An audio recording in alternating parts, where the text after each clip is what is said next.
everyone. Welcome to Spirit Play.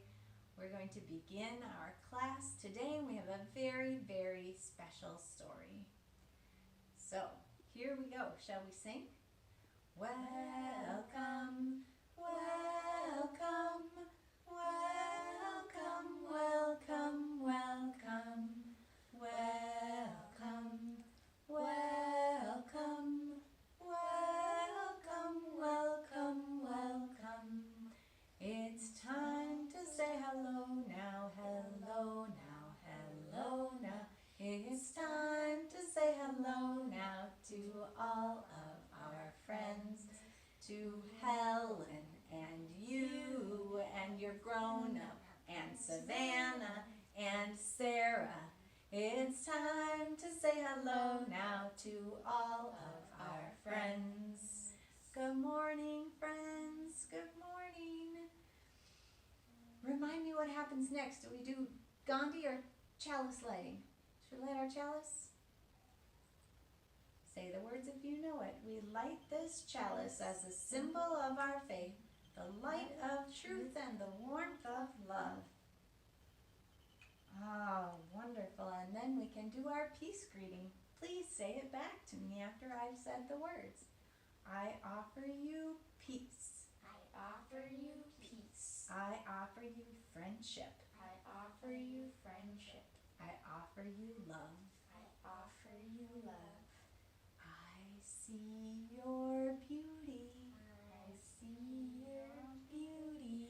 I hear your needs. I hear your needs. I honor the wisdom in you. I honor the wisdom in you. Come, let us wonder together. Come, let us wander together. All right, friends. Welcome to Spirit Play. Let's do our joys and sorrows next.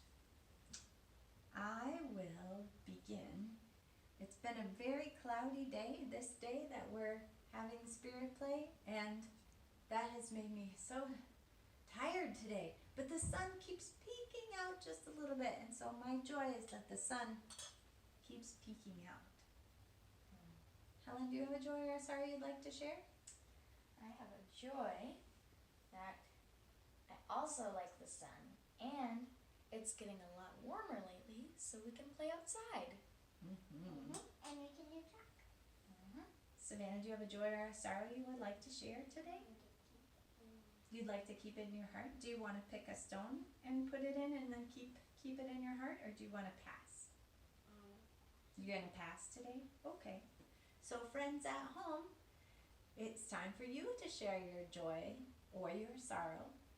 You can share that with your grown-up, or you can pass, or you can just keep it in your heart. That's okay too. But we'll give you a little time in case you want to share and in case your grown-up wants to share with you.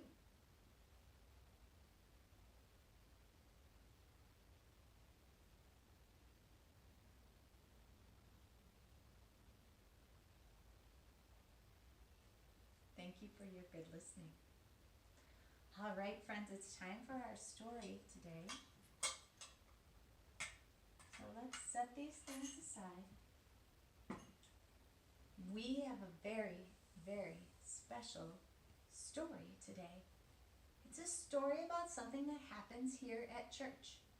A long time ago, one of our ministers had a great idea about how to share the beauty that's inside us and how to share the beauty of the earth at the same time.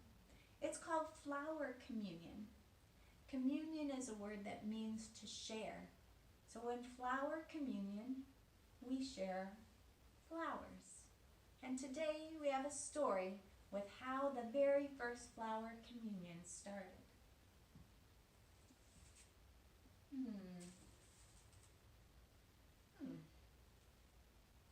Whoa.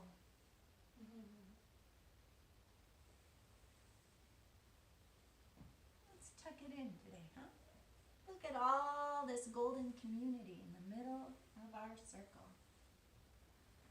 I think it's missing something.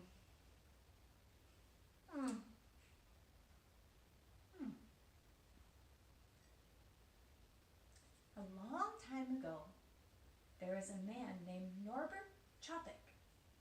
Norbert was born over 100 years ago in the country of Czechoslovakia.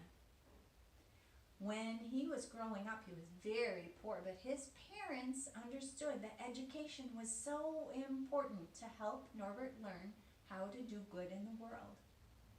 When Norbert grew up, he grew into a person who asked lots and lots of questions.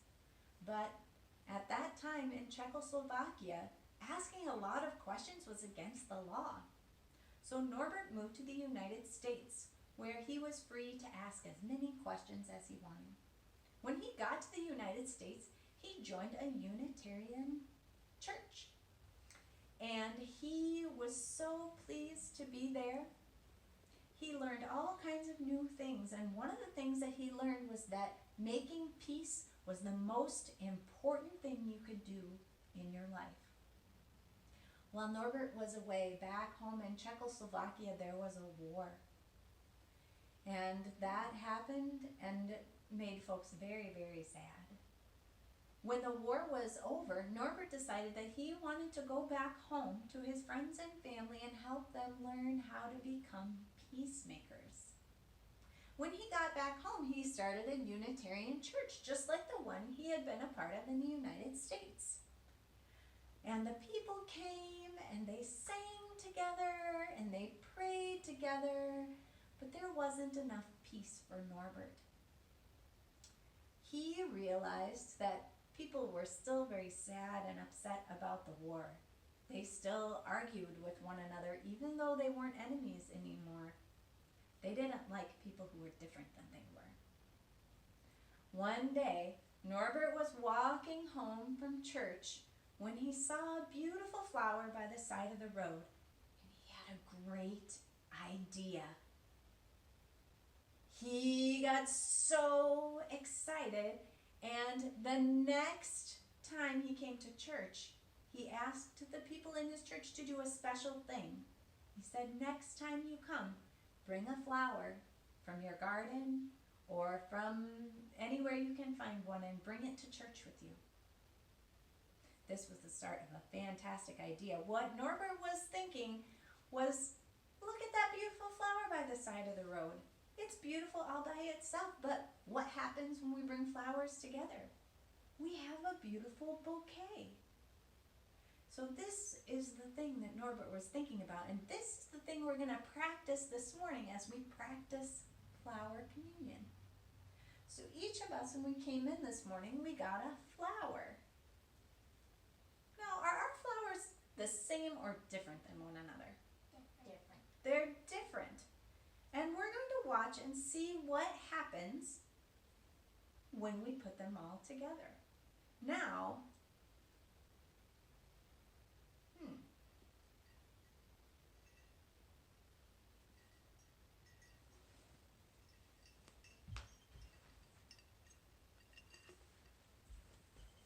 look at that. Now we have a bouquet. When we have a bunch of flowers together, it makes them more beautiful. And this is just like a church community. We need each one of us to make a whole church community. And we need each one of us to make our Spirit Play class so special and so strong. Each one of us, in our differences, beautiful, and then together we're even more beautiful. In our church community, we give our flowers to the church for flower communion. And at church, we give other things too. We give our time. Maybe you make brownies for Wellspring Wednesday, or some people give their time to greet people on Sunday morning or to teach Sunday school class. Some people give their special talents, like they sing in the choir or they play special music for us in worship. And some people give their money so that church can share money with those people who need some money and to help the dreams of our church come true. All these ways are ways which we give to our church, and each one of us gives us something a little bit different. And it takes all of us to make a beautiful church community, just like it takes all these flowers to make a beautiful bouquet. Now comes the second part of our flower communion.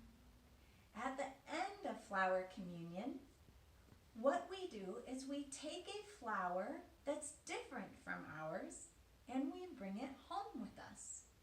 The way this happens in our church community is sometimes when we go to church, we need someone to sing us a special song, or we need an extra hug, or we need to hear just those right words. Sometimes people need even more care, and someone from church will come bring them a meal at their house. Or if someone is sick in the hospital or in a nursing home, one of our ministers or someone else from our church community will go and visit. We know that when we have a need and we reach out to our church community, that we can receive what we need back. And so now, let's each take a flower that's different than the one that we started with. Yeah.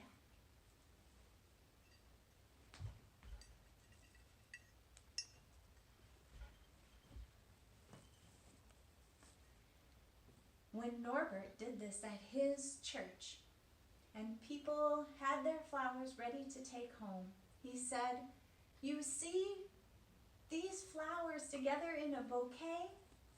They don't fight and argue over who is better or who is different. They're sweet and beautiful with one another.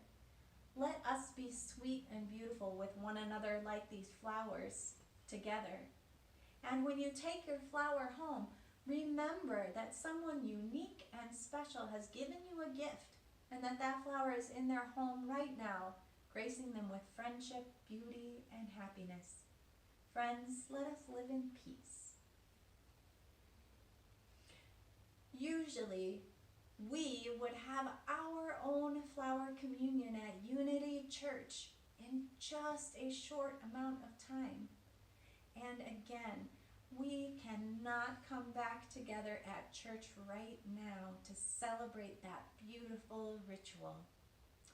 I hope that maybe you and your family will celebrate your very own flower communion at your house.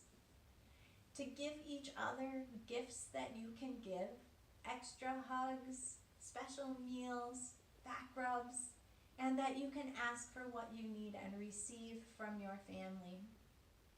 We at church are thinking of you too, and we hope that soon we can come back together again and share what we have and receive what we need from one another.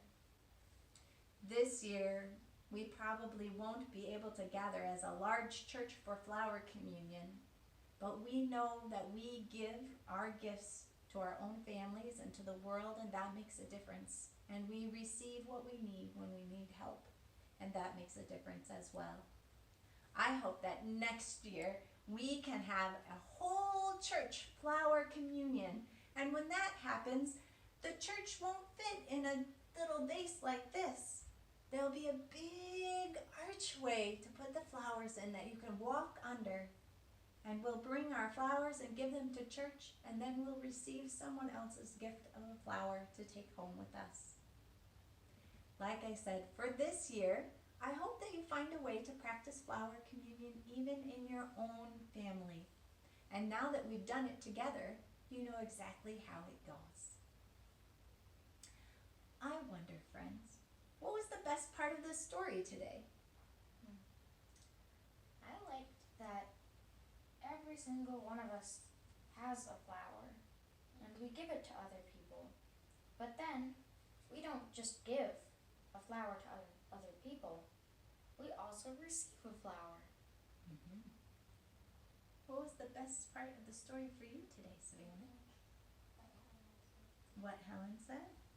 I think the best part of the story for me is how beautiful each flower is and how beautiful each one of us are, and that we get to share that beauty with each other in giving and receiving. I wonder, friends, what do you think is the most important part of the story today? I think it's that each and every one of us is different, but we can work together to create something beautiful and unique when we come together. Me too. For me, the most important part of the story today was about sharing. Sharing what we have and asking for what we need and sharing back. To me, that was the most important part of the story today.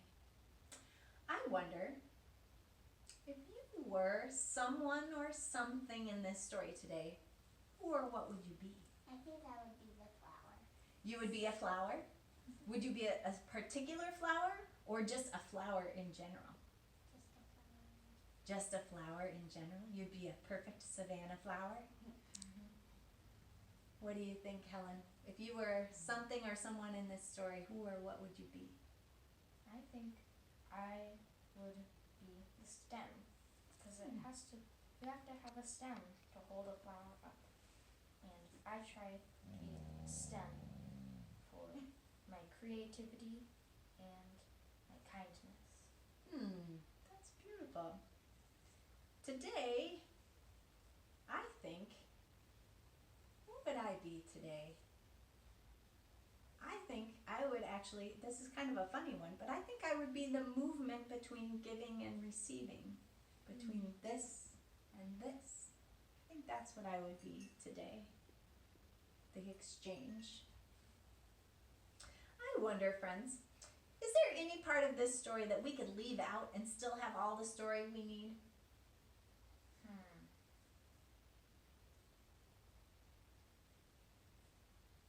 I don't think so. It's all here, huh? Beautiful. Well, let's put our flowers in our vase and put away our story for today. We can leave that one there.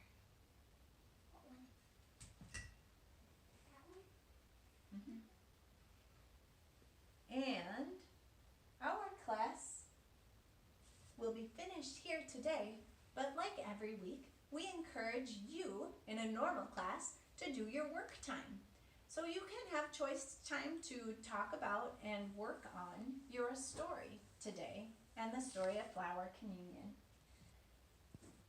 We are going to end our class right now, but you please do your activities until you feel complete. And then when you're ready, you can end your class at your home. So, let's unlight our chalice. Although we extinguish the light of this chalice, we know that the light of truth and the warmth of love go with us in our hearts. And then we can sing. Go now in peace, go now in peace. May the spirit of love surround you everywhere, everywhere you may go. Go now in peace, go now in peace.